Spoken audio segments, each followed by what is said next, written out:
What's up, guys? It's your friendly neighborhood Bob here for another Bob at the Board. Today, we are talking about training with children. So when we look at training with children, we want to make sure that we apply it in a system that's simple. It's not complex, it's not overwhelming, and it's not too high level in terms of critical thinking. So we're going to keep it to the basics of PPT: pressure, packing, and tourniquets.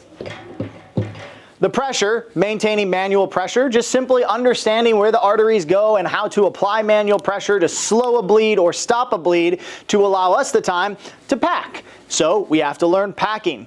Running over to your local Walmart, grabbing a dowel rod and a yoga mat, you can quickly form your own at-home wound simulator. The dowel rod in the center, allowing for the simulation of bone. The yoga mat wrapped around to give you the simulation of flesh. And you can poke your own holes, your own bullet wounds, your own lacerations, all throughout that simulator for you and your family to practice wound packing on. If you need a refresher on wound packing, you can go over to our Back to the Basics course and watch that video on wound packing below. So after you guys have practiced your wound packing, you can go ahead and move on to tourniquets.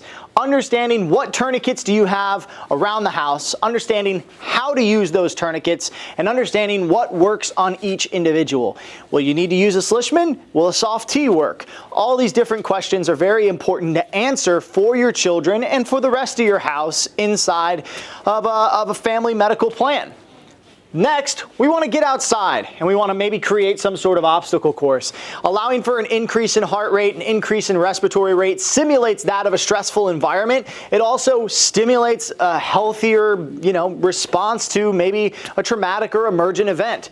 And so it allows us to train inside of that scenario, simulating some sort of scenario-based training at home. You can build your own tools like the wound packing simulator. You can build your own obstacle courses. You could build your own scenarios, having the family play different roles inside of an emergent reality-based scenario, giving your children the capability and opportunity to render aid and save lives at home. And finally, teach the tools. Don't get so overwhelmed at these large, complex topics with large algorithms and all these different acronyms. Keep it simple. Teach the tool that your children will use and allow them the ability to make mistakes and learn through it at home. The most important thing is to understand what they're doing and the basics of why they're doing it. Don't get overwhelmed. Don't get stressed out. Have fun and keep training. This has been another Bob at the Board. If you guys like this type of content, go ahead and comment below. Make sure you run over to refugemedical.com to check out what other training resources we have for you, as well as the plethora of different kits that make sense for not just the kiddos, but the family as a whole. We love you guys. Remember, carry an effing tourniquet.